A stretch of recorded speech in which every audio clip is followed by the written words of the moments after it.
اب میں درخواست کر رہا ہوں پروفیسر سید ظہیر حسین جعفری صاحب سے کہ آپ تشریف لائیں اور اپنی تقریر سے ہم سب کو نوازیں. پروفیسر سید ظہیر حسین جعفری صاحب.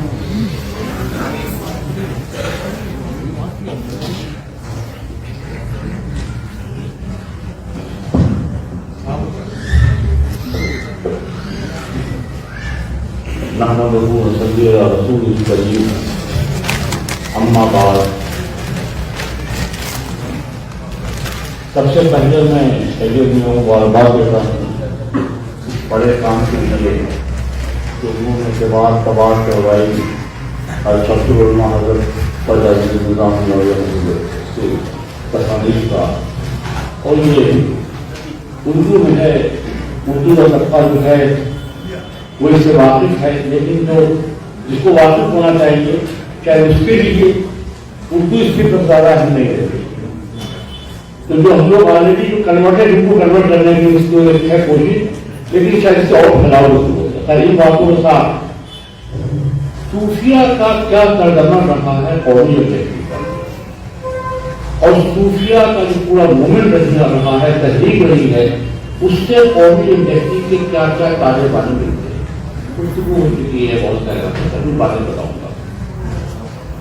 جو ہندوستان میں تمام صوفی سلسلے ہیں اس میں سب سے زیادہ جو ہندوستانیت ہے وہ کسی اور شاید ان میں سب سے زیادہ عروج جو حاصل ہوا وہ کسی سے رکھتے. اور اس کی وجہ کیا ہے کہ جو ہندوستانی عناصر اس میں شامل ہیں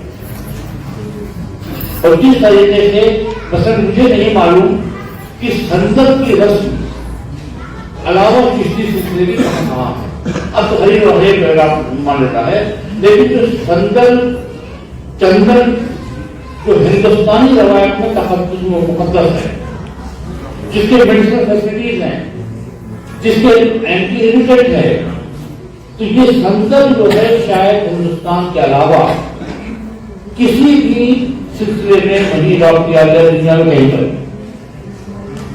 چشتی سلسلے میں شروعات ہوتی ہے سندر مالی کی. تو سندر جو پہلے سے تانترک روایتوں میں جو بھکتوں کی روایتوں میں ایک اہم چیز ہے، ایک اہم عنصر ہے، اس کو جس طریقے سے چشتی سلسلے نے اڈاپٹ کیا ہے اپنے آپ کہ بھائی وہ سندر کا وقت ہے. ایک جو عوام النام جو شامل ہیں تقریب میں اس کی، ان کو نہیں معلوم کہ فاطمہ کیا ہے، ان کو نہیں معلوم کوٹ کیا ہے، ان کو نہیں معلوم پنجاب کیا ہے. ان کو یہ معلوم ہے کہ سندر پیش ہونے کا یہ وقت ہے اور یہ وقت خاص دعا کا ہے. سندر ایک مقدس چیز ہے. آج بھی دیکھیے گا تو تانترک ہم لوگ لگاتے ہیں، بہت لگاتے ہیں سندر کا. تو سندر کو جس طرح سے اڈاپٹ کیا چشتی سلسلے نے اڈاپٹ کیا ہے، اور ہم کو چشتی سلسلے کا پہلے کسی سلسلے نہیں ملا کہ جس میں سندر اڈاپٹ ہو.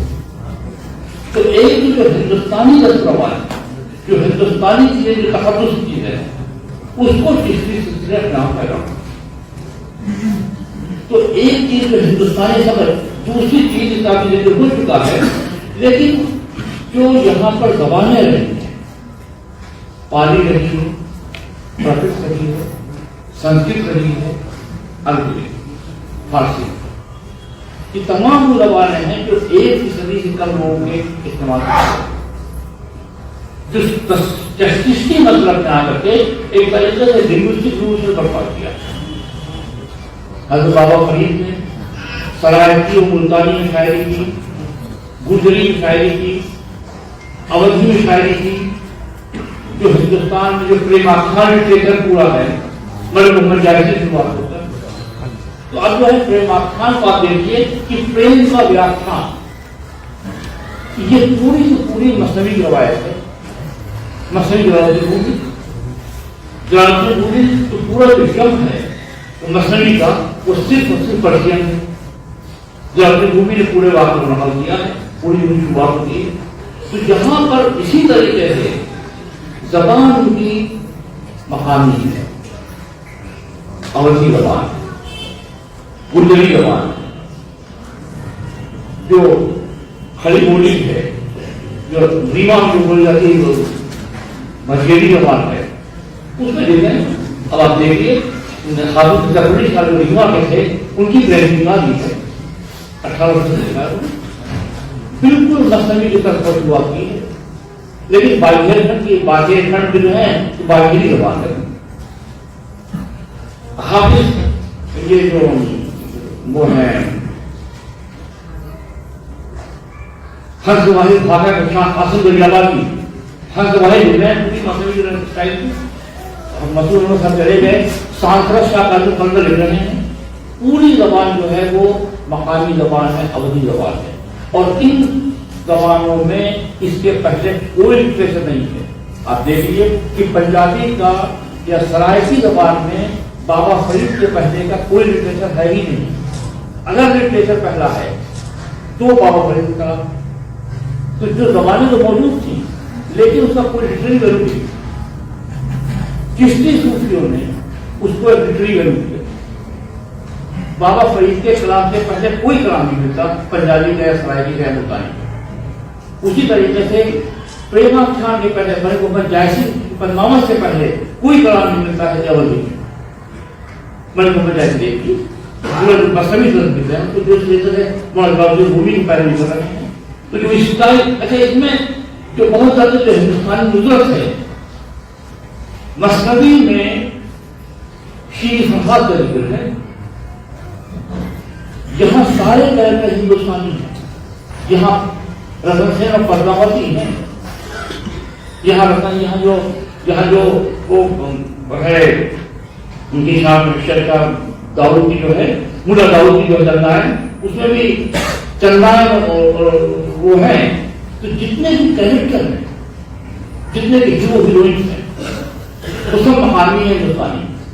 انہی کی طرف اوپر انہی کی اسٹائل پر جو غور کیا ہے یہ چشتی صوفیوں میں گزرا ہے کہ جہاں پر مصنوعی کے بارے میں اب ایک باغیر کھنڈ کا ایک آدمی جس کو معلوم ہے کہ حافظ بن محمد خان نے کیا بتایا ہے یا شاہ قاسم دریابادی نے کس طرح بتایا ہے، تو جو ایک تعلیمات کا پھیلاؤ ہوا ہے۔ اور یہ وہ حضرات ہیں جو اپنے وقت کے بڑے عالم مفتی بھی ہیں، جو اپنے ان کے مکاتیب کو دیکھیے، جو ان کے مکاتیب کے جو خطوط ہیں جو اپنے خلفاء کو لکھ رہے ہیں، اس میں خاص الخاص علمی مقام، علمی معاملات، شفاعت معاملات، شریعت کے معاملات پورے عالمانہ انداز سے کر رہے ہیں۔ لیکن جب گفتگو کر رہے ہیں تو وہ جواب نہیں کر رہے ہیں۔ مقامی آدمی کو جس کو فارسی نہیں آتی ہے، جس کو اردو نہیں آتی ہے، اس کو کیا معلوم کہ آپ کون سی باتیں کر رہے ہیں، کیا تقریر کر رہے ہیں۔ یہ معلوم ہے کہ جو یہ بھجن پڑھا جا رہا ہے آپ کے محفل میں اس کو ہم جانتے ہیں۔ تو بہت عجیب واقعہ ہے، حضرت چشتی سلسلے میں حضرت شیخ نور عالم پنڈوا میں ہوئے ہیں، ان کے خانقاہ میں وشنوپت پڑھے جاتے ہیں، عوام آتی تھی۔ تو کسی نے اعتراض کیا کہ آپ کے خانقاہ میں سما کے درمیان وشنوپت پڑھے جا رہے ہیں، کیا اعتراض؟ ان کا کلام مجید میں جہاں جہاں واقعات ہیں فرعون کے، نمرود کے، حامان کے، صداد کے، کیا اس کو آپ آیتوں کو حذف کر دیتے ہیں؟ آپ کیا تراویح اس کو نہیں پڑھتے ہیں؟ وہ تمام آیتیں جہاں پر شیطان الرجیم کا ذکر ہے اس کو رد کرتے ہیں اور وہی تفصیل کے ساتھ۔ تو اگر جو ہے ہمارے یہاں کے لوگ وشنوپت سمجھتے ہیں اور ہمارے خاندان میں وشنوپت پڑھے جاتا ہے اس کا اعتراض۔ تو چشتیت کا یہ ہے کہ جس طریقے سے انہوں نے ہندوستانی اپنے آپ میں سمویا اور اس سے پیغام پھیلا، زبان سے، ریت رواج سے، ریچول سے، سندر کی تعمیر میں اب کسی سلسلے میں دیکھا کہیں پر سندر کی وہ اہمیت نہیں ہے جو چشتی سلسلے میں، اور چشتی سلسلے میں جو سندر کی اہمیت ہے اس وقت بالکل جو سندر پیش ہونے کا وقت ہے وہ ہر شخص جو موجود ہے وہ سمجھتا ہے کہ دعا کی قبولیت کا وقت یہی ہے، اور جس عقیدت کے ساتھ مخاطب رہتا ہے، اپنا تعلق سے خاطر کا رہتا ہے، وہ اپنے آپ دیکھنے لگتا ہے۔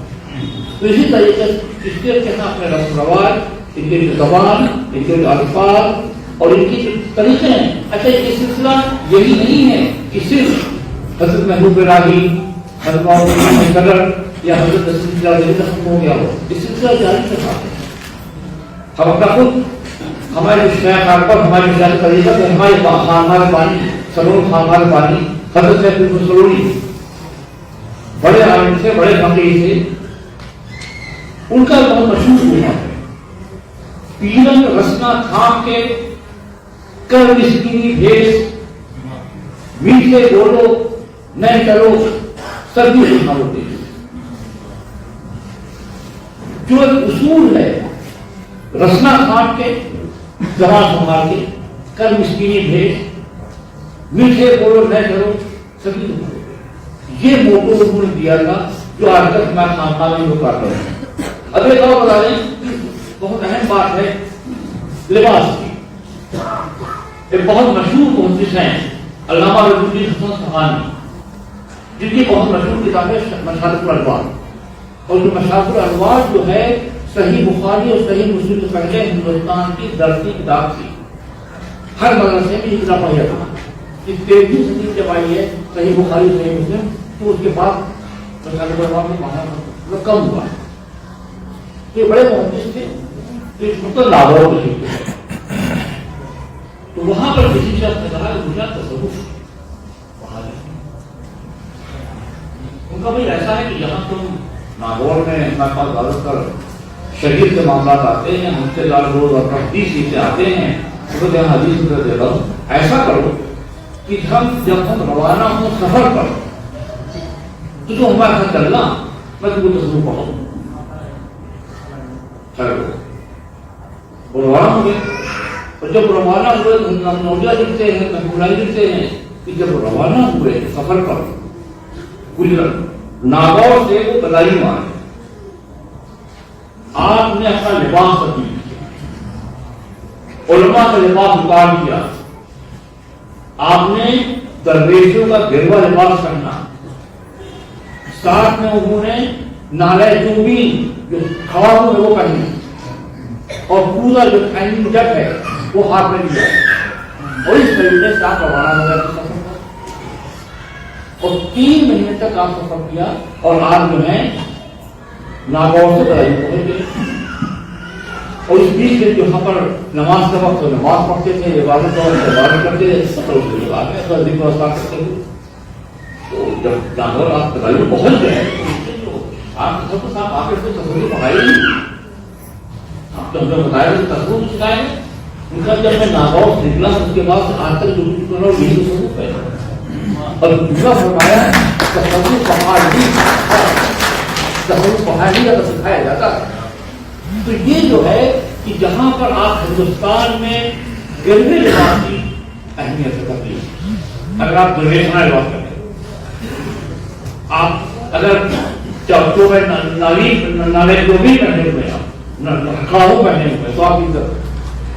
تو یہ جو ہے علامہ رضی الدین صفانی کا واقعہ ہے جو محمد علی رسول نے لکھا ہے کہ آپ باقاعدہ تکلیف پہ آئے. تو یہ جو وسعت ہے کہ آپ جو ہے ہندوستانیت سے اپنے آپ کو اتنا قریب کر رہے ہیں کہ آپ کو لوگ اپنا ہی مان رہے ہیں. کہیں یہ نہیں ہے. اچھا اس کے اثرات پر جب جبلپور کو مشہور واقعہ ہے بودن برہمن کا، اس نے کہا تھا اسلام تھا پر نیند دین پر درست. اس کے اوپر ہمارے جو تنگ نظر اور علماء نے کہا تھا کہ مرتد ہو گیا اور اس کو سزا دلوا دی. لیکن یہ قومی تحقیق مانا چل رہا تھا، لوگ سمجھ رہے تھے کہ اسلام حق و سچے پر، لیکن نیند میں درست کرتے تھے. فرمایا گیا کہ بھائی آپ اپنے مذہب کو اعلیٰ سمجھیں اور دوسرے کی تکلیف کریں. تو بودن برہمن یہی کہہ رہا تھا، لیکن ہمارے تنگ نظر علماء نے اس کو سبق دیا.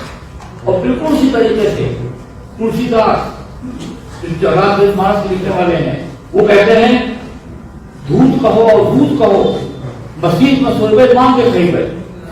ہم کو تم کچھ بھی کہو، ہم کو تم دودھ کہو اور دودھ کہو، میں جا کے مسجد میں سو جاؤں گا اور مانگ کے کھا لوں گا. تو جو رواداری قومی جب کہتی ایک آنکھوں سے پیدا ہو رہی ہے کے آدمی سامنے آ گئی. تو صوفیہ نے ہندوستان بنایا جو صوفیہ نے ہندوستان قائم کیا تھا کوئی دوسرا ہندوستان، بعد میں تنظیم ہندوستان دوسرا ہندوستان، جہاں پر لیڈیز ہوتا ہے، جہاں پر فلاں کافر اور فلاں جو کافر ہے وہ بھی کافر، یہ جو لیڈیز شروع ہو گئے اس نے تنظیم کو بڑھاوت دی۔ اور شاید اگر صوفیہ کا ہندوستان رہتا تو آج بھی ہندوستان جنت سے نشان ہوتا، آج بھی نہ ہوتی۔ آج کے بعد